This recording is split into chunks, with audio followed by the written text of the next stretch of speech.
du grand Saint-Jean. Le précurseur du Sauveur.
Sérénissime Grand Maître,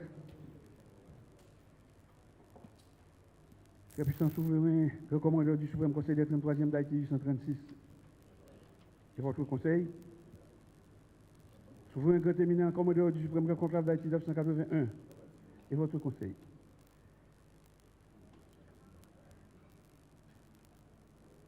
Très respectable passé grand maître, présent. Michel Bonnet, Serge Marseille, Brunel Jean-Gilles, André Jean-Gilles, distingués membres du Conseil exécutif, dignitaires de l'Orient en vos grades et qualités, lumière complémentaire, et bien-aimés frères rangés sur l'une et l'autre colonne. La vie est ainsi faite, toute œuvre commencée doit s'achever. Et dans le respect de la Constitution et des règlements généraux, à la date prévue, je viens d'installer le nouveau grand maître dans ses fonctions. Je vous dirai que je ne parle pas de moi-même. Je n'aime pas parler de moi-même et ce n'est pas non plus le moment de faire le bilan de ce que j'ai réalisé. Les œuvres sont là et les vénérables qui m'ont accompagné pourront le témoigner positivement ou négativement. Très respectable grand maître de la Grande Loge, grand maître provincial de la Grande Loge de Guadeloupe, distingués membres de votre délégation, bien-aimés frères de la respectable loge Concorde Haïti-France, travaillant à Paris sous l'obédience de la GLNF, je vous remercie d'être venu donner au nom du très respectable grand maître Jean-Pierre Rollet, grand maître de la respectable loge de la Grande Loge nationale française, la seule grande loge reconnue pour la France par la Grande Loge unie d'Angleterre, comme le Grand Orient d'Haïti 1824, je vous remercie d'être venu soutenir l'installation du Sérénissime Grand Maître Jacques Malherbe et aussi de participer avec nous aux festivités de la fête de l'ordre. Je voudrais vous dire que les mêmes supports que vous m'aviez donnés, parce que nous avons mené une grande bataille avec le grand maître Jean-Pierre Rollet.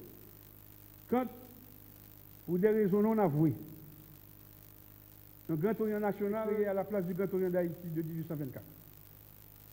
Il nous a fallu 2 ans pour rétablir le Grand Orient d'Haïti 1824 dans son autorité au niveau international. Je ne saurais commencer mon discours sans avoir une pensée tout à fait spéciale pour le grand architecte de l'univers qui, dans son infinie bonté, m'a permis d'accéder aujourd'hui à la noble et délicate fonction de Sérénissime Grand Maître du Grand Orient d'Haïti de 1824. Que grâce lui soit rendue à travers les éons. Je ne saurais non plus rater cette occasion spéciale pour présenter mes remerciements aux aînés qui m'ont toujours accompagné dès mon initiation il y a près d'une trentaine d'années de cela. Et ils ont toujours cru en moi. Permettez-moi de citer entre autres le très illustre frère Michel F. Bonnet, qui, sous sa grande maîtrise, m'avait intégré au niveau de la gratième symbolique. C'était mon premier pas dans la cour des grands.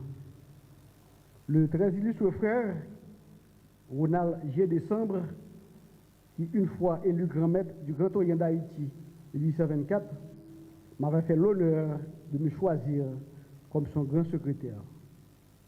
Poste qui m'a donné l'opportunité de prouver aux frères de l'obédience que le visage de la franc-maçonnerie haïtienne pouvait être changé.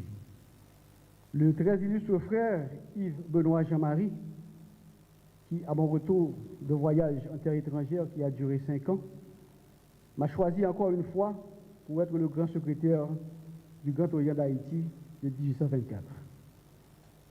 La reconnaissance étant la mémoire du cœur, je ne saurais ne pas remercier d'une manière spéciale les représentants des loges de l'obédience qui ont cru en moi et qui m'ont choisi lors de ce convent national ordinaire de janvier 2020 pour diriger les destinées du Grand Orient d'Haïti de 1824.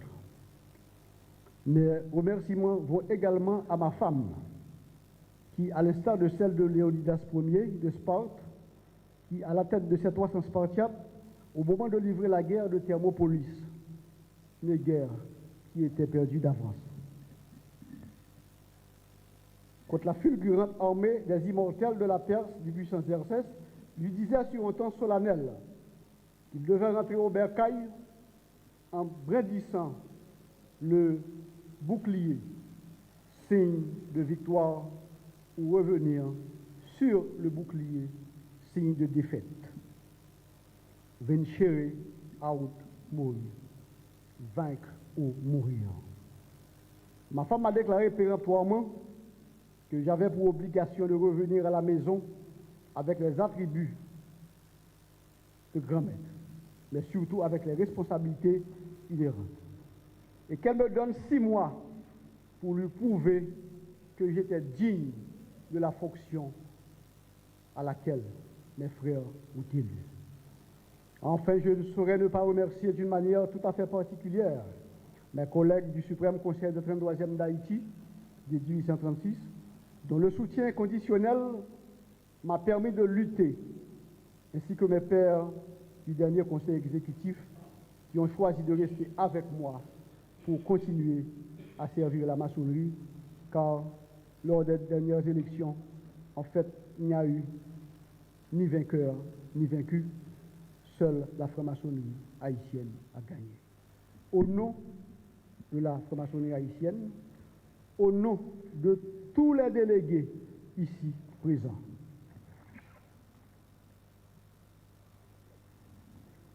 je vous remets cette plaque d'honneur. C'est symbolique parce qu'elle ne représente rien comparé à ce que vous avez fait pour maintenir l'harmonie au niveau de l'obédience. Car diriger des hommes éclairés comme ces maçons que je vois là n'est pas chose difficile. Parce que, quel que soit votre grade, quelle que soit votre fonction, vous êtes en train de composer avec vos pairs, avec des hommes, même quand vous les dirigez, mais vous n'êtes que le premier parmi vos égaux. Sérénissime Grand Maître, au nom de tous les délégués ici présents, au nom de l'ordre maçonnique haïtien, veuillez recevoir cette plaque d'honneur.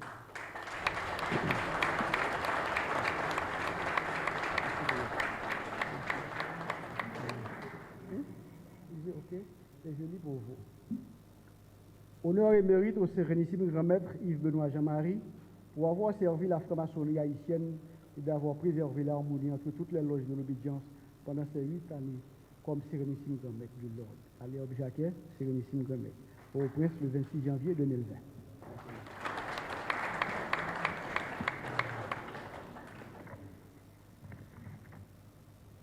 Mes frères, je vous ai parlé du devoir qui devait être aussi impératif que la destinée. Je vous ai parlé de tant d'autres choses. Il revient au Grand Orient d'Haïti de 1824 de payer un tribut de reconnaissance à un couple qui a rendu de nombreux services à la franc-maçonnerie haïtienne en mettant ses moyens logistiques, des moyens financiers, leur amour de la franc-maçonnerie pour permettre la vulgarisation des messages, des idéaux de la franc-maçonnerie. Ce serait faillir à mon devoir que de remettre personnellement cette plaque d'honneur quand j'ai le privilège d'avoir au sein de cet auguste temple le passé grand maître du Grand Orient d'Haïti de 1824, le très illustre frère Michel F. Bonnet, qui a initié de concert avec les époux Boy l'émission à l'écoute de la franc-maçonnerie. Honneur et mérite aux époux Marie-Josette et Jean-Lucien Borges pour les généreux services rendus à la franc-maçonnerie haïtienne de la diffusion de la pensée maçonnique. Grand Orient d'Haïti de 1824.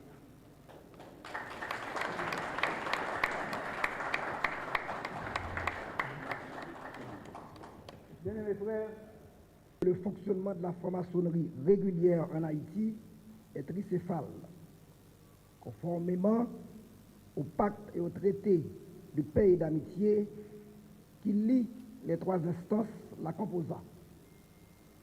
Dans cette perspective, le Suprême Conseil croit nécessaire de renouveler sa volonté de garder intacte la tradition du rite écossais ancien et accepté dont il est le gardien principal, tout en maintenant son indépendance par rapport aux 2 autres instances en ce qui a trait à son champ d'intervention du 4e au 33e degré. Je vous fais grâce, dans cette cérémonie, de retracer les liens historiques et solides qui se sont tissés entre le Suprême Conseil et le Grand Orient d'Haïti depuis sa création en 1824. Toutefois, il est important de signaler que depuis cette date, ces 2 instances associées au grand conclave de 1981 ont fait route ensemble et se donnent toujours la main pour transcender des situations qui risquent d'être préjudiciables pour le bon fonctionnement de la franc-maçonnerie en Haïti. Il faut aussi mettre en relief le respect de la tradition qui est essentiel pour la sauvegarde, la pureté du rite écossais ancien et accepté, car il faut éviter tous les écueils qui pourraient mettre en péril la construction de l'édifice maçonnique dont le passé et l'histoire remontent, en ce qui concerne Haïti, à la période coloniale. Ainsi, se précise la spécificité du rite écossais ancien et accepté qui s'inscrit dans la définition d'un ordre initiatique traditionnel imprégné des enseignements ésotériques d'anciens, d'une spiritualité universelle, de la tradition du métier qui s'enrichit de la thématique chevaleresque.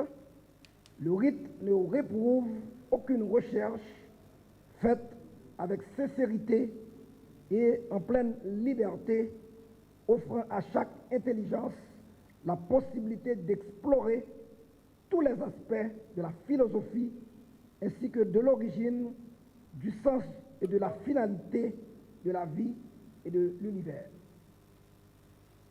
Voilà pourquoi le rite est d'être, la spécificité du rite est d'être un ordre intimement lié avec ce qui est dans l'homme, comme dans l'univers, qui est permanent et immuable.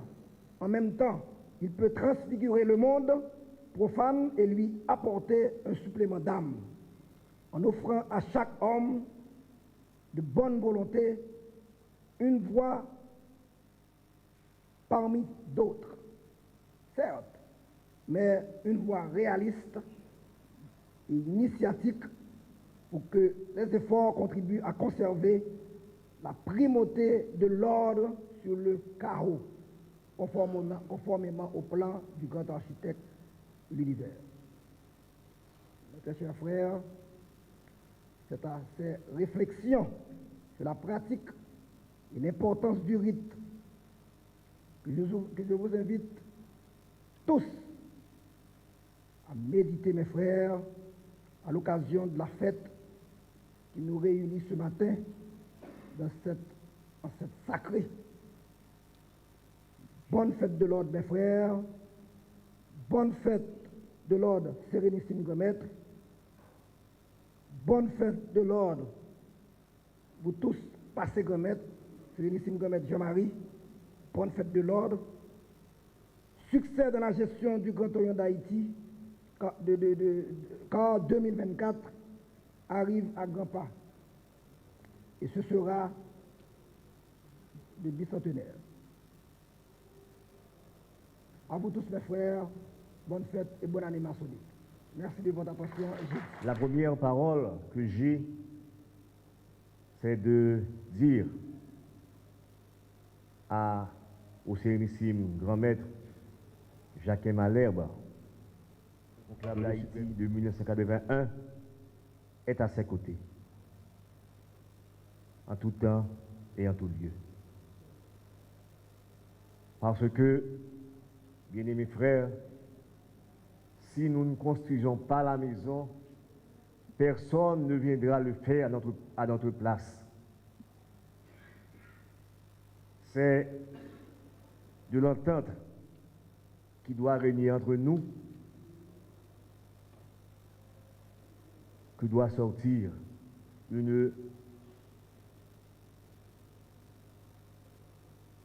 maison bien construite sur toutes les formes. Chaque maçon qui arrive dans l'institution apporte sa compétence. Et ce matin, c'est pour moi l'occasion de rendre un vibrant hommage au passé Sérénissime et Benoît Jean-Marie pour les 8 ans qu'il a eu à diriger le Conseil du Grand Orient d'Haïti de 1924. Travailleur infatigable, il a toujours pris son bâton de pèlerin pour aller ramener,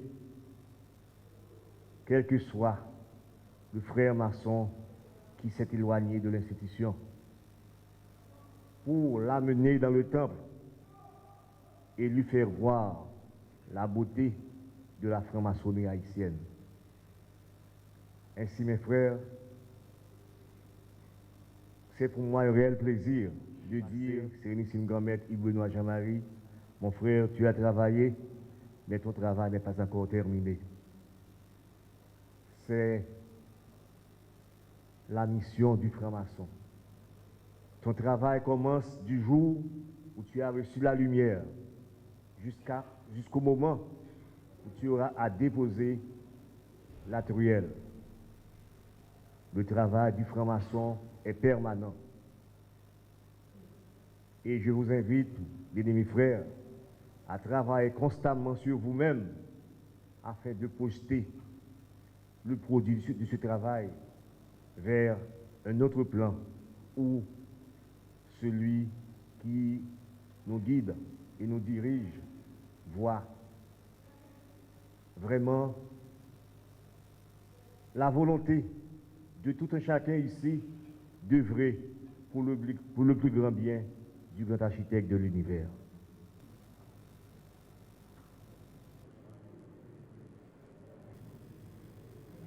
La grande chaire oratoire du Conseil exécutif du Grand Orient d'Haïti de 1824 s'estime heureuse de pouvoir, en ce jour de fête, d'apothéose et d'intense émotion, comme l'ont fait tour à tour le Sérénissime Grand Maître fraîchement installé, le Sérénissime Grand Maître passé, et j'accorde ma voix à la leur pour vous souhaiter à nouveau la plus cordiale des bienvenus dans cette enceinte sacrée pour commémorer spirituellement en grande pompe l'indépendance maçonnique haïtienne. Et le symbolisme que vous venez tout juste de vivre avec nous témoigne notre amour pour la patrie haïtienne. Cette fête qui se fait dans une ambiance et dans une solennité spéciale, ambiance empreinte de fraternité qui ne peut que renforcer. Je voudrais d'entrée de jeu saluer au nom de toutes les loges régulières de l'obédience l'arrivée triomphale du nouveau Sérénissime Grand Maître de l'Ordre, le très estimable frère Jacques Malherbe. Homme de grande attriture maçonnique, imprégné de valeurs théologales suffisantes pour orienter l'institution maçonnique vers de nouveaux horizons et un avenir prometteur. Son passage au Grand Secrétariat du Grand Orient d'Haïti de 1824 témoigne sans embâche ce dont il est capable en termes de grandes réalisations matérielles et de pensées créatrices en particulièrement novatrices. Je joins ma voix à celle de mes pairs du Conseil exécutif du Grand Orient d'Haïti de 1824 pour vous assurer, Sérénissime Grand Maître Jacques Malherbe, d'une franche collaboration dans le sens de vos plus ambitieux projets d'avenir pour la franc-maçonnerie haïtienne que vous aimez tant. Le vote massif des délégués du Convent national ordinaire de janvier 2020 traduit le grand amour des loges régulières de l'obédience à votre endroit et la confiance placée en vous. Félicitations, Grand Maître Malherbe.